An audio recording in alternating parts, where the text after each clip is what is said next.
자, 목적의 적법성이다라고 하는데요. 법률 행위가 효력이 발생하려면 그 법률 행위의 목적이 적법한 것이어야 한다. 그러니까 적법한 권리 취득을 목적으로 해야 된다라고 하는 거죠. 일단 뭐 적법한 권리다. 부동산에 대한 소유권을 취득한다. 그럼 그건 적법한 권리일 거예요. 그렇죠? 아니면 뭐 마약에 대한 소유권을 취득한다? 장려할 만할까요? 그렇죠. 그런데 적법해야 된다라고 할 때 그 적법은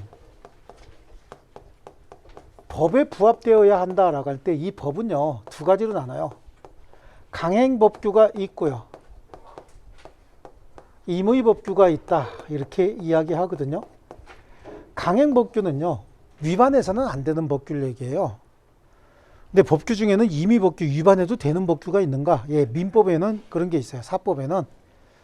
그러니까 예를 들어서 우리가 거래하면서 민법의 규정이 있는데 저 규정 말고 그냥 우리끼리 합의해서 저거하고 반대되는 행위하자라고 하더라도 가능하면 그 법규는 임의법규예요. 그 말은 거래 당사자가 합의에 의해서 저거 적용하지 말자, 즉 배제해버릴 수 있다, 그런 뜻이죠. 그러니까 당사자 합의로 배제할 수 있는 법규를 무슨 법규? 임의법규. 근데 강행법규는 무조건 적용해야 돼, 거래하면서요. 즉 당사자가 합의하면서 적용하지 말자라고 배제하게 되면 그 약정이 무효가 됩니다.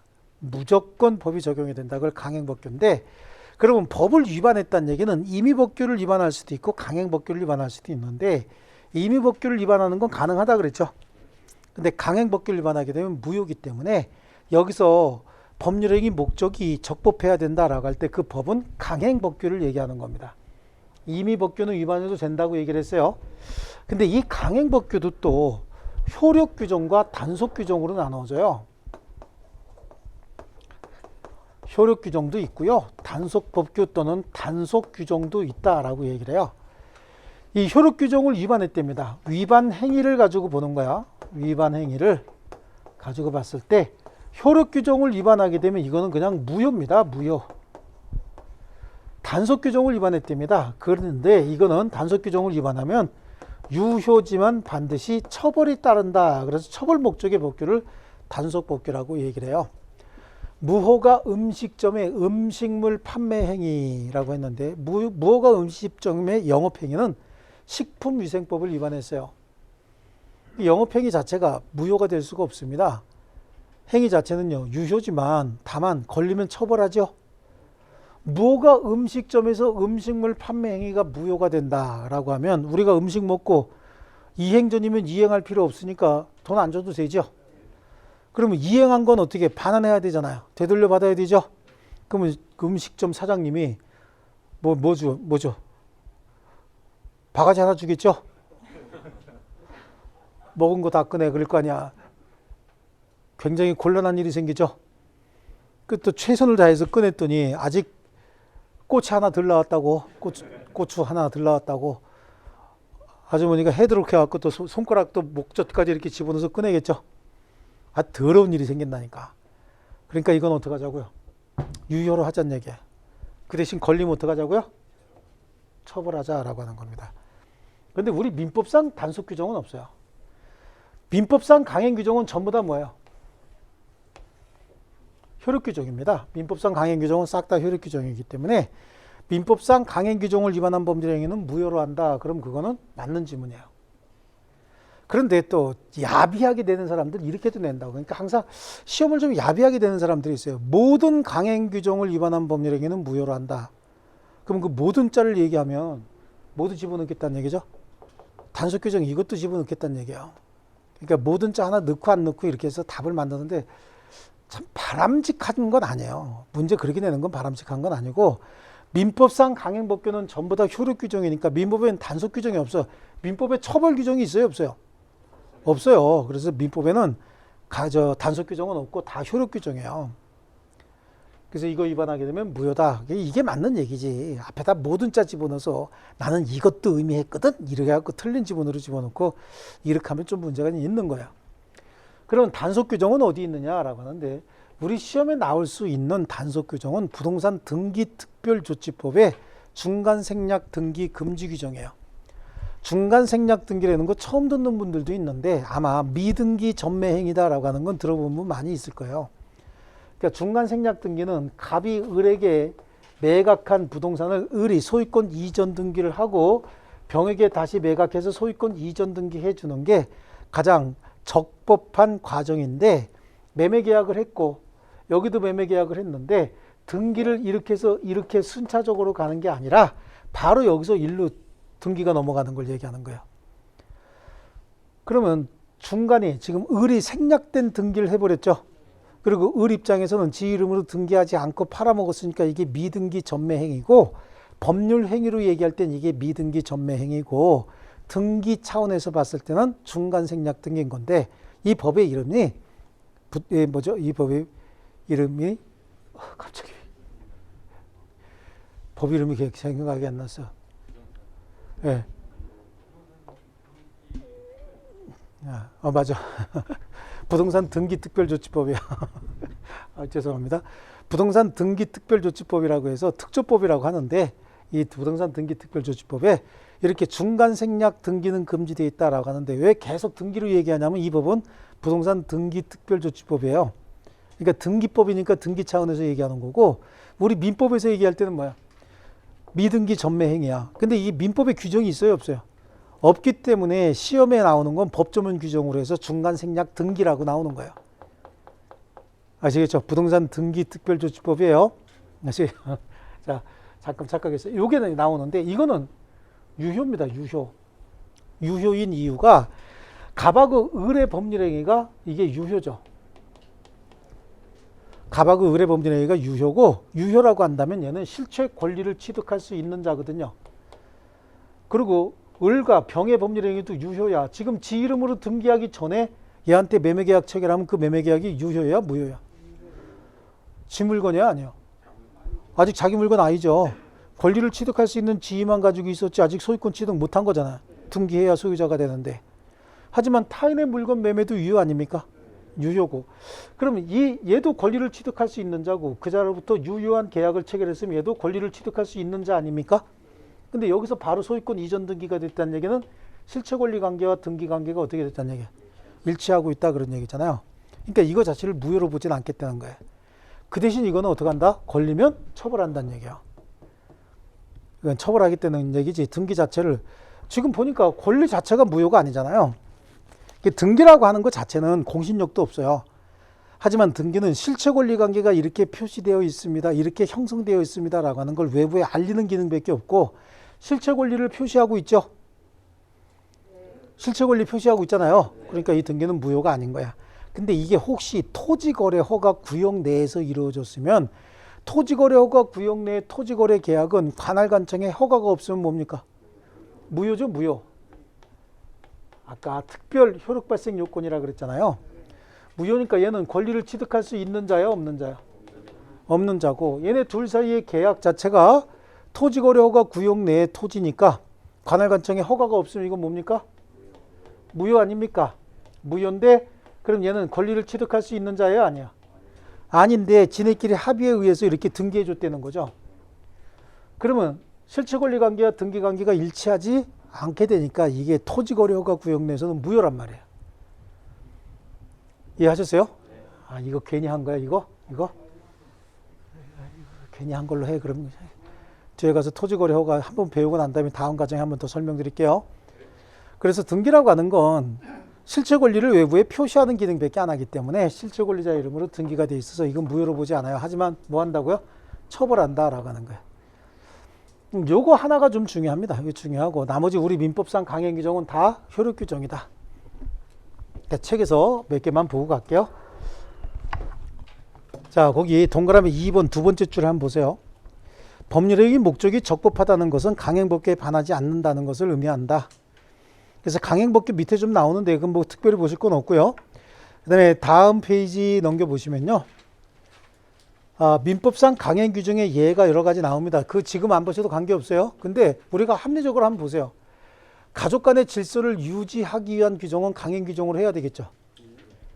지금 안게하지 않아서 가족 간의 질서, 우리 사회의 근간이 가족 아닙니까?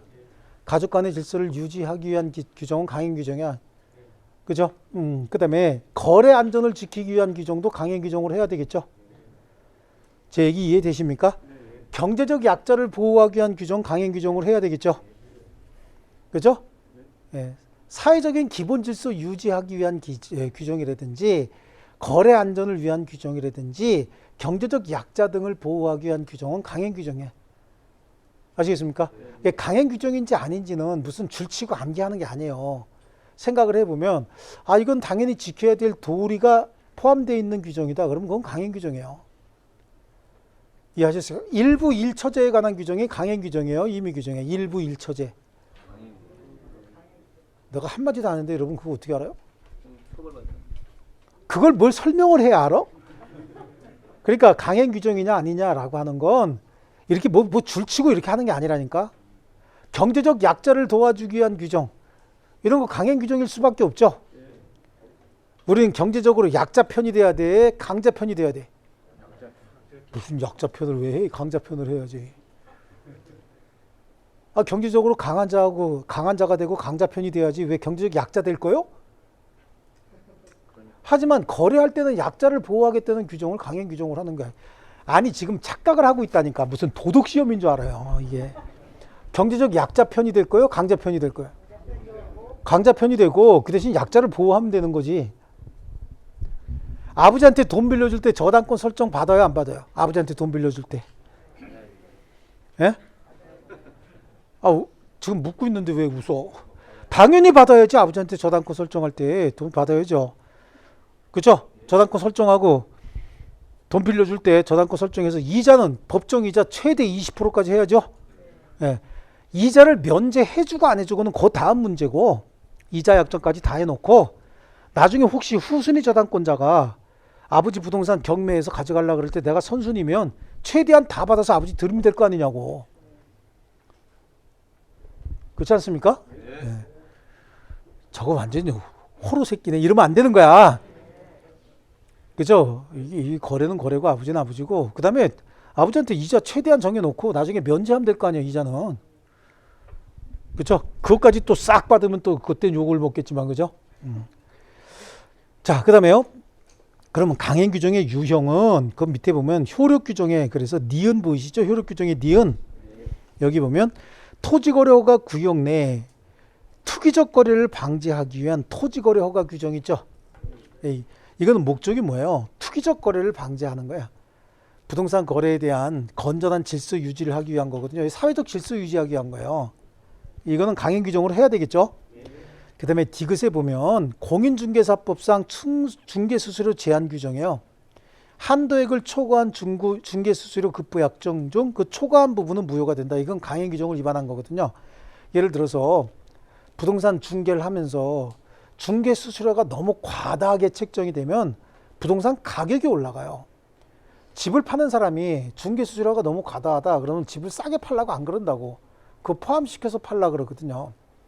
그래서 법으로 적정 규정을 적정 한도액을 정해놨어요. 적정 한도액을 정해놨고 보통 이 부동산 거래에 100만 원만 받아라 라고 하는데 경우에 따라서는 중개업자가 나 200만 원 주면 빨리 팔아줄게 그럴 수 있거든요. 그래서 200만 원 주기로 했다. 그래도 법적으로 100만 원만 받기로 했으면 100만 원만 받아야 되는 거야. 초과 부분은 뭐가 되는 거죠? 무효가 되는 겁니다. 안 줘도 관계없다는 얘기예요. 아시겠죠? 그래서 중개수수료 상한선 한도액을 초과하는 부분만 무효가 된다. 이게 이제 대부분의 전문 자격자 다 그래요. 다. 예를 들어서 세무사, 회계사 이런 사람들한테 회계처리, 세무처리가 통상적으로 정해진 적정 금액이 있는데 그 금액의 3배를 받기로 했다는 거예요. 그럼 뭔가 편법을 써서 나쁜 쪽으로 좀 해달라 그런 얘기 아닙니까? 그래서 이것도 적정 금액만 받을 수 있는 것이지 초과된 금액은 다 무효로 합니다. 딱 하나만 예외가 있어요. 딱 하나만. 변호사만 그 수임료 약정이 정해져 있는 게 없어요. 무제한이에요, 무제한. 그래서 어떤 자들은 그냥 한 번 변론하고 뭐 10억씩, 20억씩 받는 자들도 있고, 그죠? 무슨 뭐 대법 이런 거에 있다가 나오면은 무슨 뭐 1년 안에 50억을 보내 뭐 그러잖아요. 전화 몇 통화 해주고 몇 천만 원 받기도 하고 막 그러죠. 예, 이게 참 웃기는 거야. 자, 그런 정도 보시고요. 뭐 비읍도 나중에 볼 건데 나중에 보시기 그래요. 비읍. 여기 임대주택법상 임대 의무 기간 중 임대주택을 매각하는 행위 있죠. 자, 요게 이제 접근이 좀 재밌는 게 있어요. 임대주택은 임대인이 갑이고 임차인이 을인데 이 임대주택은요.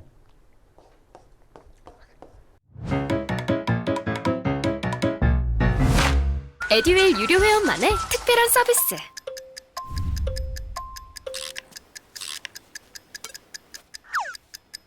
하치하차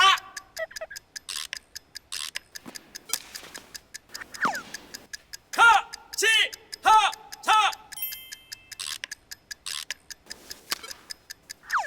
정답! 같이 하자 친구야 에듀윌 유료 회원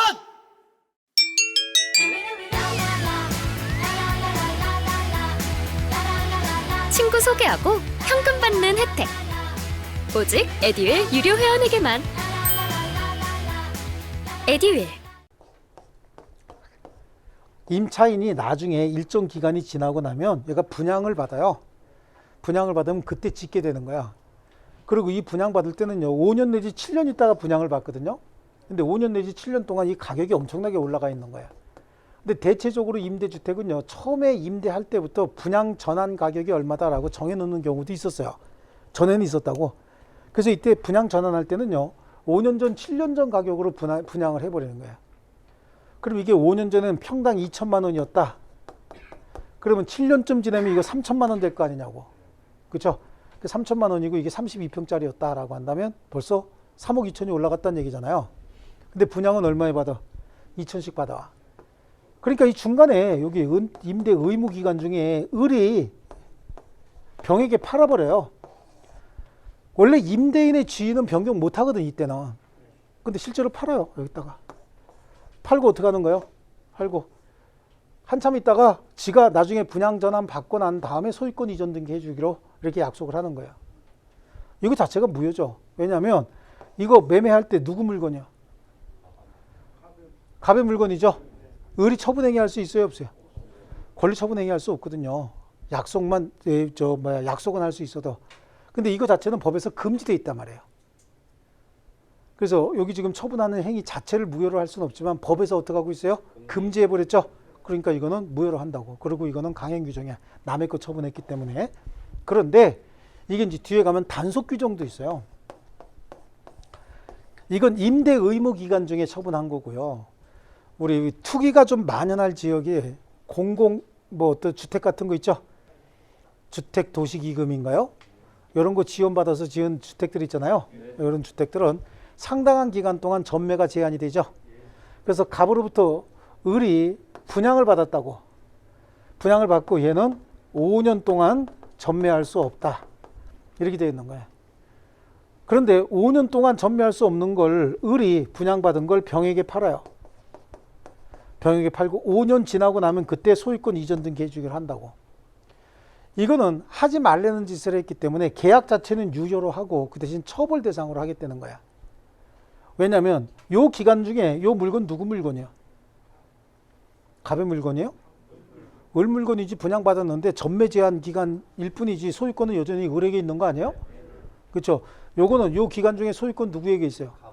갑에게 있는 거잖아. 여기는 요 기간 중에 소유권 누구에게 있고? 을에게 있는 거니까 이 자체는 하지 말라는 규정을 위반했지만 소유자가 자기 소유물을 처분하는 거라고 봐서 이거는 무효로 보지 않겠다는 거야.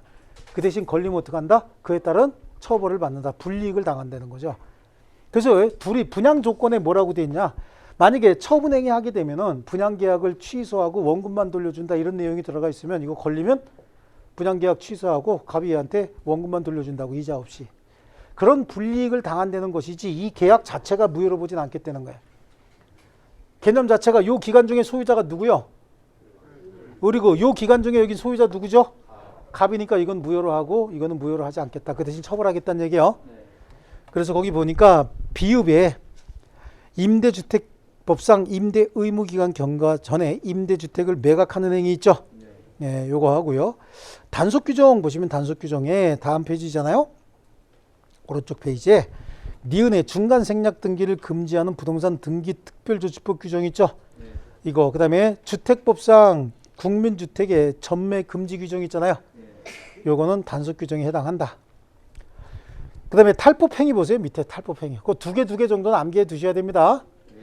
자, 밑에 탈법행위는 강행법규를 직접 위반한 것이 아니라 강행법규를 우회적으로 간접적으로 위반하는 걸 얘기를 합니다. 그래서 거기는 밑에 뭐 예를 들면 이거보다는 밑에 있는 판례 있잖아요. 판례 두 개 정도 1번하고 2번 판례 있죠. 거기에 보면은 첫 번째 줄에 첫 번째 판례의 뒷부분에 보세요. 첫 번째 줄. 국유재산에 관한 사무에 종사하는 직원이, 그러니까 국유재산 관리 담당 공무원이 타인의 명의로 국유재산을 취득하는 행위는 강행법규인 같은 법을 우회적으로 위반한 탈법행위다라고 하는 거예요. 자, 국유재산을 관리하는 담당 공무원은요, 자신이 관리하는 국유재산을 취득하지 못하도록 돼 있어요. 왜냐하면 그 국유재산의 변동사항을 가장 잘 아는 사람이 그 공무원인 거예요. 국유재산 중에서 이제 잡종지들은 외부에다가 매각할 수 있는데 어떤 일단의 국유재산이 있는데 여기 이제 부분적으로 잡종지가 조금씩 이렇게 있다는 거죠. 근데 요거는 행정재산이에요. 행정재산. 행정재산은 처분하지 못하는 재산이고 요 부분만 잡종재산이죠. 근데 갑자기 국토기획법이 바뀌면서 이게 행정재산이 전부 잡종재산으로 바뀌어버리는 거야. 이게 바뀐다. 그러면 상황이 요거 개발계획 허가내준다 그런 얘기잖아요. 요거만 대외적으로 팔 수 있는 물건이고 요건 팔지 못하는 물건인데 요걸 잡종재산으로 바꾼다는 얘기는 대외적으로 팔으려고 그런다. 그럼 정부로부터 이만한 땅을 사는 사람은 왜 사겠어? 여기서 줄넘기하고 달리기 연습하려고 그럴까? 이거 아닐 거 아니야. 이 땅을 산다는 얘기는 여기다 개발행위 허가를 해달라 그런 조건으로 사는 거라고. 그럼 이걸 제일 먼저 하는 사람이 누구요? 공무원이란 말이지. 그럼 이거 땅 사야 되잖아, 빨리. 그렇지 않습니까? 공영개발은 아닐 테고 민간개발을 할 테니까 빨리 사야 되겠죠? 빨리 사야 된다고. 근데 자기 이름으로 사면 걸리죠? 그러니까 누구 이름으로 사? 처남댁. 그렇죠? 처남이나 처남댁 이름이 좋아. 내 동생이나 재수씨 이름으로 하면은 그 또 안 준다고 떼굴떼굴 굴르면 또 골치 아프잖아요. 처남댁 안 주면 마누라 보내면 돼. 해결해 다. 마누라가 갖고 싹 정리하고 오죠. 깔끔하게. 그러니까 딱 그렇죠. 그래서 자기 이름으로 안 사고 친인척 이름으로 사는 거. 이거 사실은 지가 산 거 아닙니까? 그래서 이건 탈법행위로서 무효고요. 공무원 연금 수급권의 사적 담보 제공 금지 규정도 이거는 강행 규정인데 이것도 우회적으로 위반하게 되면 그것도 무효다라고 하는데요. 공무원 연금이 많아요? 국민연금이 많아요? 공무원 연금이 많아요. 이제 국민연금보다 공무원 연금이 많은 이유는 우리 국민연금 같은 경우에는 근로자가 5만 원 내면 사용자가 5만 원 내주잖아요. 그런데 공무원 연금 같은 경우는 이제 1.5배를 내줘요. 그래서 근로자가 공무원인 근로자가 5만 원 내면 그 지방자치단체나 국가에서 1.5배에서 7만 5천 원 정도를 내준다고. 그러니까 같은 기간을 부어도 걔네들이 이제 조금 더 많은 거예요. 그 대신 여기는 약간 어떤 공적인 재산의 어떤 개념이 있어서 우리 국민연금 같은 경우는 사적 담보 제공하고 돈을 더 쓸 수 있어요. 근데 공무원 연금 같은 경우는 사적 담보 제공이 금지되어 있어요. 근데 실질적으로 돈이 없는 사람은 그거 담보 제공하고 돈을 더 쓰는 경우가 있는데 어떻게 하냐면 사채업자한테 통장하고 카드 있죠. 연금 인출 카드를 다 주고 돈을 빌리는 거야. 그럼 매월 거기서 나오는 공무원 연금은 사채업자가 매월 받아 쓰는 거야. 자, 이런 식으로 담보를 제공합니다. 편법적으로. 그러면 공무원 연금을 지급하는 그 지급처에서는 공무원 퇴직 공무원 개인 예금 통장으로 돈 들어가는 거잖아요. 잘 모르죠. 하지만 그거 찾아 쓰는 사람은 누구야? 공무원이야? 사채업자? 사채업자가 찾아 쓰는 방식으로 담보 제공하는 거. 이거는 강행 규정을 우회적으로 간접적으로 위반했기 때문에 이것도 무효다라고 얘기합니다. 그 두 개만 알아두시면 됩니다. 아시겠죠? 네. 그러니까 결국은 탈법행위는 누가 하는 거야? 공무원들이 한다 이렇게 돼 있네. 그렇죠? 그래서 공무원 나오는 거 두 개. 특히 국유재산 관리 담당 공무원이 자기 이름으로 국유재산을 취득할 수 없기 때문에 친인척이나 또는 친구 이름으로 국유재산을 취득하는 거 이거 좀 잘 나오는 편입니다. 그 다음에 나오는 게 이제 목적의 사회적 타당성이다라고 하는 거죠. 이제부터 이제 반사회적 행위가 뭐냐라고 하는 거 먼저 공부하고 이렇게 반사회적 행위는 무효로 한다라고 하는 거 공부할 겁니다. 근데 반사회적 행위라고 하는 게 선량한 풍속, 기타 사회질서 위반을 내용으로 하는 법률 행위를 반사회적 행위다 이렇게 얘기해요. 우리 민법 제 103조에 나와 있습니다. 반사의 질서 행위다라고 해서 반사의 질서의 법률 행위, 선량한 풍속 기타 사회 질서 위반한 사항을 내용으로 하는 법률 행위는 무효로 한다 이렇게 돼 있죠. 그러니까 이게 선풍기 질서 위반하면 이건 뭘로 한다고요? 무효로 한대요. 무효. 그리고 104조에 뭐라고 돼 있냐면 당사자의 궁박, 경솔 또는 무경험을 원인으로 하여 현저하게 공정을 잃은 법률 행위는 무효로 한다 이렇게 돼 있죠. 자, 우리 103조 선량한 풍속 기타 사회 질서 위반한 사항을 내용으로 하는 법률 행위는 무효다라고 했어요. 그 104조는 뭐냐? 103조의 하나의 예시 규정으로 들어놓은 것이다 이렇게 해석을 하는 거예요. 선량한 풍속 기타 사회 질서가 뭐예요? 여러분이 알고 있는 선량한 풍속은 어떤 게 있고 기타 사회 질서는 어떤 게 있습니까? 그렇지, 막상 물어보니까 잘 모르겠죠. 네. 예. 길 가다가 침 뱉으면 안 돼? 돼요, 안 돼요? 안 되는 거죠. 왜요? 선량한 풍속이잖아, 침 안 뱉는 게. 그죠? 예, 그래요. 기타 사회 질서라고 하는 거 첩계약하면 돼요, 안 돼요? 왜요? 우린 일부 일처제가, 그죠?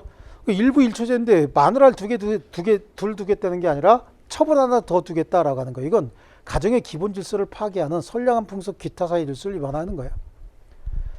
아시겠죠? 도박장에서 도박자금 빌려주는 행위는 어떨까요? 안 돼요? 왜? 재밌는데 왜? 이자도 많이 받을 수 있고. 이거는 도박행위, 사행행위를 방조하는 행위죠. 그래서 이것도 이제 무효로 합니다. 자, 소송이 이루어졌는데 그 소송에서 사실대로 증언해 주기로 하고 교통비 받기로 했대요. 이건 선량한 풍속 기타 사회 질서 위반이 아니죠. 예, 그런데 너무 많은 대가를 받기로 했다는 거예요. 이게 선량한 풍속 기타 사회 질서 위반이라고 보는 거예요. 그리고 소송에서 위증의 대가로 교통비 받기로 했대. 위증의 대가로. 위증도 사실은 사회 질서 크게 문란하게 하는 행위죠. 예, 이런 것들은 다 선량한 풍속 기타 사회 질서 위반인 거예요. 그러니까 여기서 지금 나오는 선량한 풍속 기타 사회 질서 위반을 내용으로 하는 법률 행위는 무효로 한다라고 하는 게 판례만 해도 3만 개가 넘어요. 근데 그 3만 개 판례가 다 시험에 나와요. 어떤 게 나올지는 몰라요.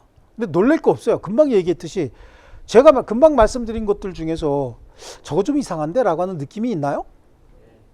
있어요? 뭐였어요? 도박장에서 돈 빌려주는 거?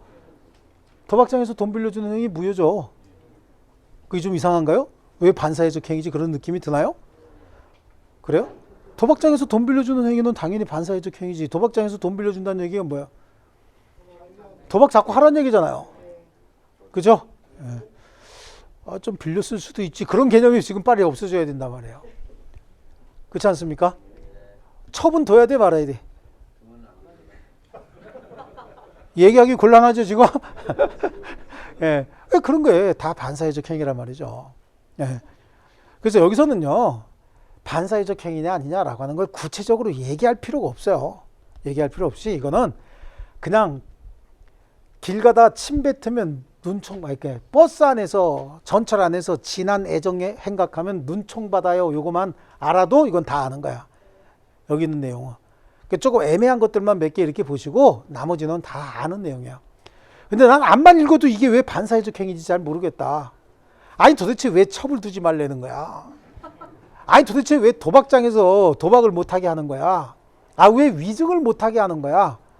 막 그래서 반발감이 생기시는 분은요, 방법이 없어. 아직 민법 볼 때가 안 됐고, 저 서점에 가면, 여기 영등포 쪽에 서점에 가면 초이슬생이라는 책이 있어요. 초등학교 2학년 슬기로운 생활이라고. 그 초이슬생을 먼저 보시면 다 알아요. 그 다음부터는. 아시겠죠? 예, 그래서 여기는 반사회적 행위가 아니라는 취지의 판례하고 반사회적 행위도 조금 헷갈리는 것들이 있어요. 약간 이상한 것들. 요거만 이제 집중적으로 보시면 돼요. 에듀윌 유료회원으로 가입을 했더니 친구 추천 이벤트가 있더라고요. 그래서 주변에 아는 사람들한테 추천을 다 해줬어요. 근데 친구들이 결제할 때마다 10만 원씩 받았거든요. 그래서 한 지금까지 받은 게 200만 원 가까이 되는 것 같아요.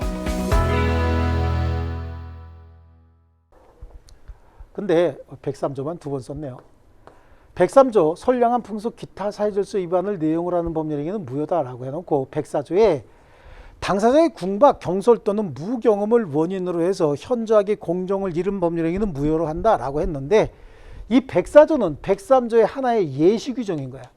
103조 너무 포괄적이고 추상적이다 보니까 모든 행위 다 걸릴 수 있어요. 그 중에 하나의 예시를 들어둔 게 뭐다? 104조에 해당한다라고 하는 겁니다. 근데 얘네들은 그냥 무효가 아니라 이 무효는 원래 무효 가지고만 봤을 때 이행하기 전이면 그럼 주기 전이다 그런 얘기죠. 이행 전하고 이행 후하고 나눠서 봐야 되는데 이행 전이면 이행할 필요가 없다 이렇게 얘기를 합니다. 그럼 둘 다 왜요? 우리 이행 후지. 그럼 이행하고 난 다음에 어떻게 할 거냐는 얘기죠. 이행하고 난 다음에 원래 무효만 봤을 땐 부당이득 되돌려 받아야 되거든요. 근데 여기는 반사회적 행위 하지 말라는 차원에서 이행한 후에는 그 부당이득에 반환을 청구하지 못한다 이렇게 돼 있어요.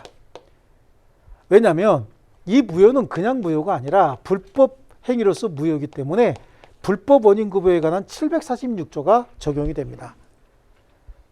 그래서 그 이익에 반환을 청구하지 못한다. 예를 들어서 도박장에서 도박자금을 빌려줬대요. 우리 도박빚은 안 갚아도 된다는 얘기 들으셨나요? 좀 하시는 편인가요, 도박을? 예, 그렇죠. 이 남성분들은 잘 모르는 분들도 있는데 여성분들이 끄떡끄떡 그러죠. 그래 그런 적 있어. 그죠? 타짜들 계신가 혹시 잘 모르겠는데 그래요.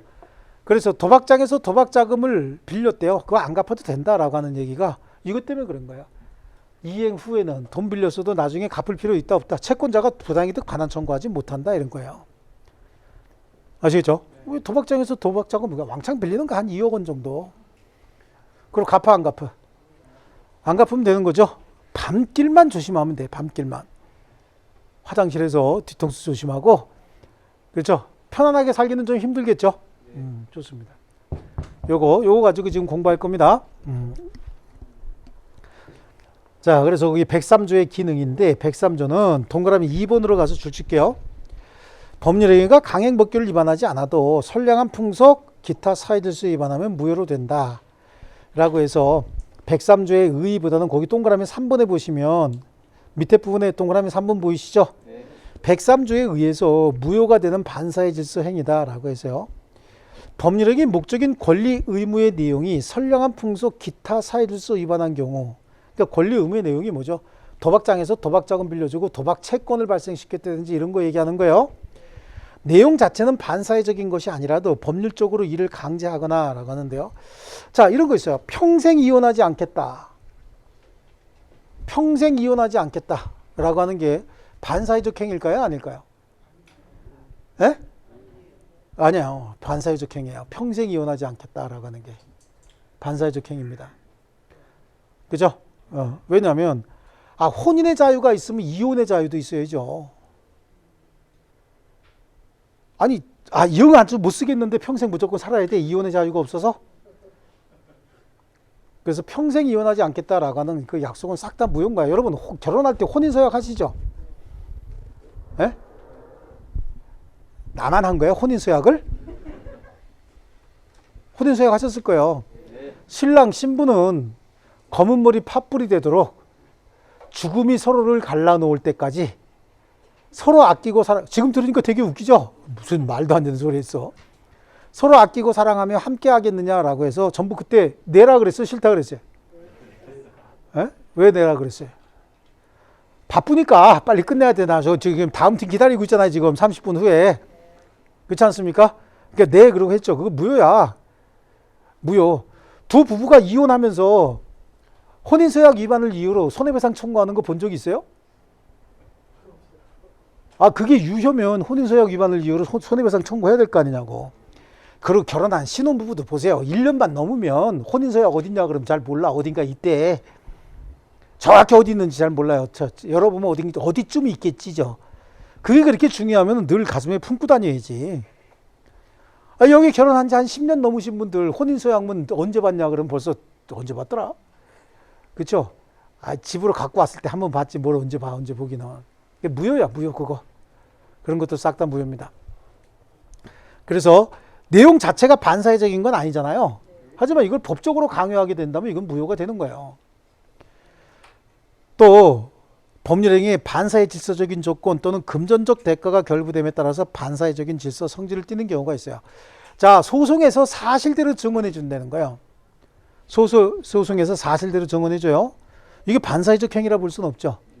그런데 거기에 증언해주는 대가로 교통비, 왔다 갔다 교통비라든지, 제가 혹시 부산에 증언하러 가면은 저 법정에서 출두 요구 나오니까 수업 못하고 갈 거 아니에요. 수업 못하고 빼먹고 갈 거 아니냐고. 그럼 왔다 갔다 교통비 나올 테고, 일 못했으니까 일실 손해 생기죠. 이런 정도 받는 건 당연한 거야. 그런데 너무 많은 금전을 주기로 했다는 거야. 이번에 민사소송에서 제가 2억 받으면요 20% 드릴게요. 2억 받으면 20%? 그럼 얼마 받는다는 얘기요? 2억에 20%니까 4천이죠. 이것도 계산 안 되면 굉장히 곤란한데 4천 받는 거 아니에요?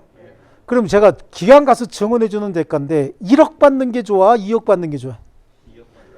2억 받는 게 지금 어디 1억 나온 거요? 2억 받는 게 좋죠? 3억 받는 게 더 좋지. 나한테 배당 금액이 커지니까. 이런 건 반사회적 행위야. 그럼 제가 증언을 어떻게 할까요? 실제로 이분이 이 사람 이렇게 떠다밀고 때려가지고요. 이분이 부딪히면서 좀 다친 것 같았습니다. 라고 얘기해야 될 걸 뭐라고 얘기하는 거예요? 이분이요. 이분을 퍽 하고 때리니까 벽에가 꽝 부딪히더니 풀썩 주저앉으면서 떼굴떼굴 그러다가 한참 동안 숨 안 쉬던데요. 그럼 판사가 봤을 때 그때 죽였었네요. 그럼 아예 이렇게 될 거 아니냐고. 그럼 판결이 어떻게 나와요? 3억 나오죠. 3억. 이렇게 과장된 어떤 증언이 나올 가능성이 있어요. 그래서 이거는 반사회적 행위를 보고요. 그 다음에 표시되거나 상대방에게 알려진 법률행위 동기가 반사회 질서적인 경우를 포함한다라고 하는데, 이 동기는 머릿속에 있는 꿍꿍이거든요. 동기는 법률행위에 영향을 미치는 요소가 아닌 거야. 그런데 그 동기가 바깥으로 표시되거나 알려졌대요. 그러고도 했다는 거죠. 그럼 이건 반사회적 행위가 될 수밖에 없는 게, 예를 들면 이거예요. 친구가 와서 돈을 빌려달라는 거야. 야, 1,000만 원만 빌려줘라. 근데 뭐 했을 건데? 그랬더니 묻지 말고 좀 빌려줘. 좀 묻지 말고 좀 빌려. 여유가 있으면 빌려주고 아니면 없다고 해라. 그러길래 이제 빌려줬다는 거죠. 근데 그 친구가 그걸 도박 자금으로 썼다는 거야. 그럼 빌려준 돈 달라고 할 수 있느냐 없느냐라고 하는데, 걔가 그 돈을 어디다 쓸 줄 알고, 그죠? 도박 자금으로 쓸 줄 모르고 빌려줬죠. 불법의 동기가 있는데 빌려준 사람은 불법의 동기를 모르고 빌려준 거 아닙니까? 그러니까 이거는 반사회적 행위는 아닌 거예요. 근데 친구가 찾아오자마자, 야, 친구야, 1,000만 원만 빌려줘. 뭐 했을 건데? 그랬더니 오늘 저녁에 불타는 레이스를 한번 감아서 내가 한번 대박을 내야 되겠다. 그때 친구끼리 잘 알죠. 얘가 도박만 하면 딴 데는 거 알아. 빌려주면서 뭐라 그래서 딴 거 반땅이다 그러고 빌려줬다는 겁니다. 그럼 얘는 이거 도박 자금으로 쓸 거 뻔히 알고 빌려줬죠.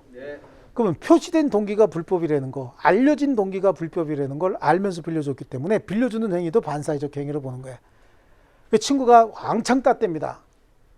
딴 거 반땅 할 수 있어요, 없어요? 무효라고. 빌려준 돈 받을 수 있어요, 없어요? 그것도 못 받는다니까. 아시겠죠? 돌려달라고도 못한다 라고 하는 거예요. 자, 그럼 구체적인 유형화. 그래서 오른쪽 페이지에 보니까 거기 정의관념에 반하는 행위 나오죠. 정의관념에 반하는 행위. 여기도 우리 4번에 변호사 아닌 자가 승소 조건의 대가로 소송 당사자로부터 소송물 일부를 받기로 했다든지, 네 번째이고 5번째 민사소송, 변호사 아닌 자가 그런 짓 하면 안 되는 거고, 5번째 민사소송에 대한 변호사의 성공보수 약정. 자, 민사소송을 했는데 변호사가 열심히 해서 이겼대요. 그러면 당사자, 자기 의뢰인이 소송에서 뭘 받아? 손해배상금 같은 거 받을 거 아닙니까? 수입이 생기는 거야. 그래서 그 부분에 대한 일정한 성공보수 약정 7% 내지 10% 정도 받기로 하는 약정은 유효입니다. 하지만 형사사건 변호에 관한 변호사의 성공보수 약정은 금전적 대가가 결부됨에 따라서 반사회성을 띠게 돼서 무효인 행위가 된다라고 하는데, 형사소송에 구속된 피의자를 불구속으로 빼준다든지 징역 3년 살 거를 집행유예로 빼준다든지 이렇게 하는 건 변호사의 노력이 아니라 판사하고 결탁이 되지 않으면 불가능한 일이죠. 그래서 이런 것들은 반사회적 행위가 된다. 민사소송과 형사소송의 차이가 있어요. 그 다음에 밑에 이제 제2 매수인이 매도인의 배임 행위에 적극 가담한 이중매매는 이건 별도로 봐야 됩니다. 그것도 중요한 거고요. 뒤에 가면 이제 이중매매 별도로 볼 거예요. 그 다음에 밑에 있는 판례는 1번하고 2번 판례 있죠. 1번하고 2번 판례, 거기 보니까 수사기관의 참고인으로 자신이 잘 알지 못하는 내용에 대하여 무슨 진술한대요? 허위 진술한데, 이건 보자마자 반사회적 행위죠.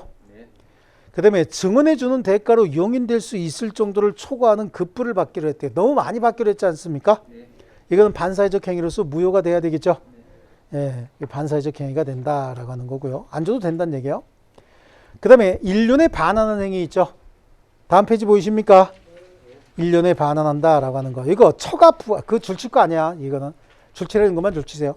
처가 부하 동거하지 않게라는 내용의 계약. 부부가 별거 약정을 하는 거야. 계약으로 별거 약정을 합니다. 이거 무효입니다. 무효. 뭐 얼마 전에 보니까 뭐 TV에 나와가지고 졸혼? 말다 뭐 어디 그저 일본 망가에서 나온 내용을 우리 그러니까 막 TV가 이렇게 보면 사회 굉장히 많이 망가뜨리는데 조론이라는 게 있어요? 조론? 조론이 뭐예요? 혼인관계를 졸업한다고? 이혼을 하지 뭘 더럽게 그런 짓을 해. 예, 그런 거, 아주 그 쓰레기 같은 짓인 거예요. 그래서 처가, 부와 서로 동거하지 말자는 계약 아니에요, 결론은. 그죠? 그 반사회적 행위인 거예요. 그게 무슨 대단히 그냥 선구적이고 앞서가는 것처럼 나와갖고 떠들고 있는데, 예, 조론이 뭔지도 모르고 그러는 거지, 뭐. 그 다음에 이거 4번에 보시면 자녀를 출산해 줄 것을 약정하는 대리모 계약 있죠? 이 대리모 계약 무효입니다. 얼마 전에 우리나라에 뭐 한 2년 전인가요? 굉장히 좀 큰 문제를 일으켰죠. 이 대리모라고 하는 건 아기를 출산해주는 엄마는 자기 몸만 빌려주는 거고 염색체는 아버지하고 어머니 염색체는 실험관에서 착상을 시키고 그 다음에 엄마 몸에서 키워만 주는 거야. 출산하는 엄마는요. 그러니까 아기의 유전자는 전부 다 그 친부 친모를 쫓아가고 엄마는 몸에서 키워만 주는 거거든요. 이 대리모 계약이 무효예요. 그 무효라고 한다면 그 대리모가 출산한 아기가 누구의 아기냐라고 하는 거예요. 대리모가 출산한 아기는 누구의 아기냐? 대리모의 아기예요. 대리모의 아기. 염색체는 다 다른 사람한테 받았어도 무조건 대리모의 아기입니다. 아시겠죠? 얼마 전에 판례도 또 하나 이런 것도 있어요. 부부가 혼인 중에 부인이 외도를 해서 8개월인가 나가서 외도를 하고 들어왔어요. 들어왔는데 임신을 해갖고 들어와서 집에 들어온 지 4개월 만에 아기를 낳았어요. 그럼 그 아기의 아버지가 누구냐는 얘기야. 친부가.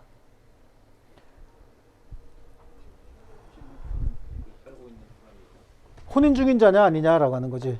갑하고 을이 있었는데 부인이 나가서 병하고 8개월을 동거하고 들어왔어요. 들어와서 여기서 아기를 낳은 거야. 4개월 후에. 출산을 했는데 이 출산한 아기의 친부가 누구냐라고 하는 거예요. 친부가 누구야? 갑이 친부예요.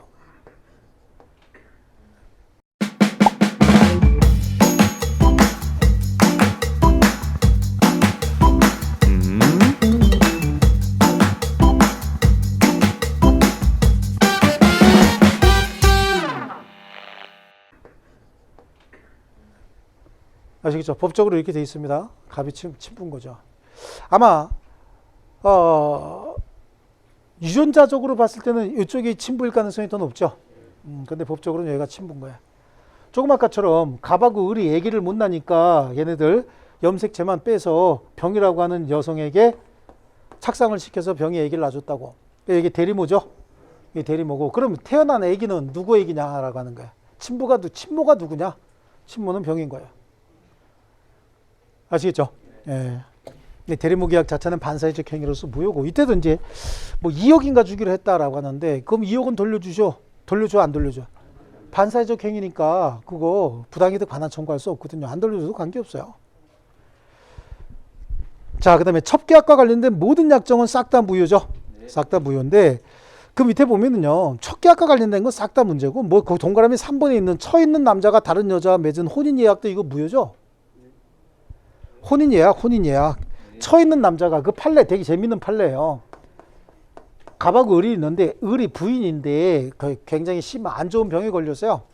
예, 병에 걸려가지고 한 5년 동안을 병석에 있으니까 이 남자를 좋아하던 여자 병이 있었다고. 굉장히 좀 직업도 괜찮고 전문직에 종사하는 여성이었는데 되게 좋아했어요. 여기 잘 알죠, 여기도. 잘 알고 있으니까 이런 얘기를 합니다. 아, 이제 나는 그냥 놔주고 당신 이 여자하고 결혼해서 행복하게 살아라 라고 하니까 남편이 뭐래요? 그 쓸데없는 얘기하고 정신 똑바로 차려. 그러고 그날 저녁에 가서 혼인 예약하죠. 허가 떨어졌다고. 혼인 예약을 한 거야. 언제 한다고? 이분 돌아가시면 입적시킨다라고 하는 계약인 거예요, 이게. 이거 자체가. 혼인 예약했는데 문제는 빨리 돌아가시, 안 돌아가셔? 안 돌아가시는 거죠. 근데 이분한테 최고의 신랑감이 생긴 거지. 최고의 신랑감이 어때요? 3개가 많아. 2개가 많구나. 재산 많고 나이 많아요. 그 다음에 없는 게 2개가 있어요. 자식이 없고 잔존수명이 별로 없어요. 최고죠. 혼인했다고. 그리고 돌아가셨단 말이죠. 이분이 소송한 거야. 우리 먼저 혼인 예약했다고. 내가 먼저 찜했다죠. 무효지, 이거 자체가. 그죠? 이게. 그 다음에 줄쳐야 될 건 4번이에요. 부첩관계인 부부생활 종료를 해제 조건하라는 증여계약이야. 그러니까 여기는 주어가 뭐예요? 증여계약이지. 증여계약이잖아요. 증여는 공짜로 주겠다 그런 얘기잖아요. 그러니까 증여계약은 어떤 조건이 붙어 있어요? 부첩관계 종료를 해제 조건으로 한다. 그럼 증여하되 증여가 해제된다는 얘기는 무효가 된다는 얘기잖아요. 증여했는데 증여가 무효가 되는 점은 언제, 시점은 언제야? 부첩관계가 끝난다. 부첩관계가 끝난다 그런 뜻이죠. 예, 다시 한번. 지금 주어가 증여계약이죠, 증여계약. 근데 증여계약에 어떤 조건이 붙어 있어요? 부첩관계 종료를 해제 조건으로 한다. 그럼 해제 조건은 증여가 효력이 소멸한다 그런 뜻이잖아요. 그러니까 증여가 효력이 소멸하는데 언제? 첩관계가 끝나면 증여도 끝난다. 그럼 첩관계가 유지되면 증여도 계속 유지된다는 얘기 아닙니까? 이건 첩관계를 유지 강화할 목적의 계약이다라고 하는 거예요. 그래서 그건 무효입니다. 아시겠죠? 그거 하나 줄쳐놓고요. 개인적 자유를 심하게 제한하는 행위, 그 중에서는 거기 4번, 5번 보시면 되는데 거기 보시면 3번에 어떠한 일이 있어도 이혼하지 않겠다는 합의각서 무효라고 돼 있죠, 거기. 그 다음에 4번이에요. 4번하고 5번 보셔야 되는 거야. 경제활동의 자유, 영업의 자유나 기타 거래활동을 극도로 제한하는 것은 무효다. 되셨죠? 네, 무효다. 그러나 정당한 범위 내에서 경업을 금지하는 계약은 무효라고 볼 수 없다라고 하는데 우리 회사에서 20년간 근무하고 퇴직하시는 분에게 퇴직금 줘야 되죠. 퇴직금 주면서 그분이 퇴직할 때 종사했던 업무와 우리 회사와 경쟁이 될 수 있는 업종 경쟁이 있잖아요. 이거는 3년 내지 4년 정도 제한하는 건 유효해요. 3년에서 5년까지는. 근데 영원히 평생 하지 마라. 그건 무효예요. 직업 선택의 자유를 너무 제한하고 있다. 그래서 그 무효입니다. 그러니까 최장 3년에서 5년밖에 안 되는 거예요. 이걸 만약에 제한하지 않으면요. 이 사람 퇴직하자마자 동종회사 바로 차려가지고 그동안의 거래선 싹 다 뺏어갈 수도 있잖아요. 그래서 이거는 무효고, 경업계약을 정당한 범위 내에서는 유효입니다. 그 다음에 부정행위 용서받는 대가로 자신의 부동산을 처에게 증여하되 부부관계가 유지되는 동안은 처가 임의로 처분할 수 없다는 약정도 무효라고 볼 수 없다. 이거 좀 복잡하긴 한데요. 남편이 바람 피다가 걸린 거예요. 걸려갖고 용서받는 대가로, 그렇죠? 부인이 있는데 바람 피다 걸렸어. 그래서 자신의 모든 부동산을 다 처에게 어떻게 하는 거죠? 증여하는 거예요. 용서받는 대가로 증여하기로 했어요. 그래서 처 이름으로 소유권 이전 등기를 모두 다 해놨습니다. 그러니까 여기다 이제 뭘 붙여놨냐면 부부관계가 유지되는 동안은 처가 임의로 처분할 수 없다라고 하는 특약을 갖다 붙여놓은 거예요. 근데 이거 되게 웃기는 거예요. 지금 앞에 있는 거 남편이 부인에게 줬다 싹 다 빼고 전 소유자가 물건을 팔면서 현재 소유자한테 야, 일정 기간 동안 팔면 안 돼. 그러고 파는 일이 있을 수 있어요, 없어요? 있을 수가 없지. 전 소유자가 어떻게 물건을 팔면서 일정 기간 동안 거의 소유권 행사하지 마라 이런 조건을 붙이면 그건 무효예요. 소유권의 절대적 효력을 지금 침해하고 있잖아요. 근데 여기는 똑같이 그렇게 하고 있는 거죠. 근데 이게 목적이 뭐야, 목적이? 그렇지, 자기가 부정행위한 걸 용서받고 가족관계를 원만하게 유지하기 위해서 필요했던 행위들이었잖아요. 그래서 가족관계가 유지되는 동안은 처가 임의로 처분할 수 없다라고 하는 특약을 붙였는데 이 처가 남편의 배신 행위를 봤으니 그 쉽게 잊혀지지 않을 거 아니에요. 그래서 처가 이제 복수를 합니다. 남편한테 복수를 하면서 뭐라고 복수를 하냐면 이제 식스팩이겠죠. 식스팩을 만나는 거야. 남편 딱 알게 식스팩을 만나요. 그 식스팩 애가 처음엔 잘해주죠. 잘해주는데 일단 한 3개월 지나면 어떻게 돼? 표정이 어두워. 왜? 사업이 어려워져. 딱 3개월이면 그래요. 항상. 사업이 어려워지죠. 그 작은 돈을 빌려. 그리고 이자까지 왕창 싹 줘버리고 또 옷까지 하나 싹 사주면서 분위기 좋게 돈 갚죠. 딱 5개월 반 되면 사업이 더 힘들어져요. 굉장히 힘들어지거든요. 그럼 이분이 이제 해줘야 될 거 아니야. 동상 와 그래 그러는 거잖아. 그래서 주고 싶은데 이거 지금 처분하려고 했더니 처분이 돼 안 돼. 저 제한이 붙어 있다라고 돼 있는 거죠. 그러니까 여기 소송한 거야. 아, 전 소유자가 현재 소유자의 소유권 행사를 제한하는 약정을 붙였다. 그건 무효 아니냐? 라고 했는데 우리 판례가 증여하게 된 계기가 가족관계를 원만하게 유지하기 위해서 증여를 한 거니까 부부관계가 유지되는 동안은 처분할 수 없다. 이렇게 됐던 거예요. 그러니까 처분 못한다는 얘기죠. 그래서 판사가 그럼 언제 처분할 수 있어요? 라고 처가 물어보니까 판사가 이혼하면 처분할 수 있습니다. 그랬다고. 그러면서 판사가 그랬죠. 그럼 이혼을 하고 처분하시던가요? 그랬더니 부인이 뭐래요? 내가 이혼하고 젊은 놈 만나면 진정한 복수가 아니지. 진정한 복수는 어떻게? 부부가 유지되는 동안 젊은 놈 만나야 되죠. 예. 그래서 이 판례도 잘 나옵니다. 이 판례 이름이 진정한 복수를 꿈꾸는 부인 사건이요. 그쵸? 진정한 복수를 꿈꾸고 있죠. 예. 됐습니까? 자, 그 다음에 지나치게 사행적인 행위 조금 더 할 거예요. 그래서 도박 자금을 빌려주는 행위 당연히 무효겠죠. 도박 채무를 변제하기 위한 대물 변제 약정 이것도 뭐예요? 당연히 무효지 이거. 도박 채무 변제 약정 다 무효예요. 무효인데 3번에 있는 내용은 중요합니다. 도박 채권자에게 도박 채무 변제를 위해서 제공된 부동산에 관한 처분의 대리권을 수여하는 행위는 무효가 아니다. 이렇게 돼 있는데 이건 뭐냐면 요즘엔 도박 채권자들도 다 알아요. 그래서 옛날같이 갑이 도박 채무자고 여기다 돈 빌려주죠. 돈 빌려주고 돈은 누가 따? 타짜가 따고 다시 돈이 일로 오잖아요. 그 또 빌려주고 따고 그런다고. 그러니까 옛날엔 얘가 여기다가 담보를 제공합니다. 그 담보 제공 행위 이거 자체가 무효인 거예요. 안 갚아도 돼. 담보 제공 자체가. 근데 이번에 어떻게 하냐면 요즘에는 이 사람도 많이 배울 만큼 배웠죠 요즘에. 아, 유명한 사람 있잖아. 이대 나온 여자. 그죠? 이대 나온 여자 있는데 그러니까 여기다가 담보로 제공된 부동산에 대한 처분의 대리권을 수여받아요. 그럼 대리권을 수여받으면 병에게 가서 갑을 대신해서 을이 왔습니다. 라고 처분행위를 한다고. 그리고 상대방은 이게 도박 채권자가 가져온 물건이다 라고 하는 걸 몰랐으면 이 거래 행위는 유효인 거죠. 그럼 얘는 소유권 취득해버리는 거예요. 이 부동산에 대해서. 그래서 도박 채무자가 그 도박 채무 담보를 위해서 맡긴 부동산에 처분의 대리권을 채권자에게 도박 채권자에게 수여하는 행위는 무효로 보지 않는다. 그렇다는 얘기는 얘는 소유권 취득할 수 있다는 얘기예요. 네. 그거 하나 줄쳐놓으시고요. 자, 동기의 불법은 아까 말씀드렸죠. 머릿속에 있는 꿍꿍이를 동기라고 하는데 거기는 2번, 3번 줄쳐놓습니다. 동기 자체만으로는 법률행위에 영향을 미치지 않습니다. 그러나 사회질서에 반하는 동기가 표시된 경우 또는 상대방에게 알려진 경우에 그 법률행위는 뭐가 된다? 무효가 된다. 친구야 1,000만 원만 빌려줘. 뭐 할 건데? 오늘 한판 대판 칠 거다. 딴 거 반 땅이다. 아까 얘기한 거 있죠? 이거 무효입니다. 기타의 행위 중에서요.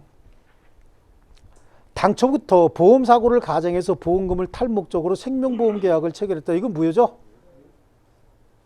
아예 보험금 부정취득 목적으로 생명보험 계약을 체결한다. 이건 무효예요. 무효. 이 사건도 굉장히 중요한 사건이에요. 이거 근데 그냥 요즘엔 잘 안 내는 사건이긴 한데 이것도 굉장히 좀 잘 나오는 부분이고요. 근데 이거 읽어도 무슨 소리인지 알 거 아니겠어요? 2번 지문 같은 경우도 부녀자와 성매매 예약 같은 거 하는 거 그래서 선불금 주는 약정 이거 반사회적 행위 아닐까요? 인정하기가 하고 싶지가 않아요? 자, 사용자가 노조 간부에게 조합원들의 임금 인상을 요구를 무마해 주는 대가로 금원을 지급하기로 했다. 이 노조 간부한테 돈 주고 야야 파업하지 마 라고 약속하는 거 이거 다 반사회적 행위입니다. 자, 이중매매는 별도로 보기로 하고요. 그 다음 페이지 보니까 209페이지에 사회질서 위반이 아니라는 취지의 판례가 보이죠? 이거 굉장히 중요합니다. 이건 다 별표해 놓으셔야 돼요. 그래서 사회질서 위반이 아니라는 취지의 판례 요거 좀 잘 보시고 반사회적 행위라고 하는 취지의 판례들 앞에서 본 것들이 있잖아요. 그거 말고 이걸 알아두시고 나머지는 다 반사회적 행위 이러면 돼요. 그래서 사회질서 위반이 아니라는 취지의 판례 여기서 거의 답이 나오니까 요거 잘 보셔야 되고 조금 쉬었다가 계속해서 보겠습니다.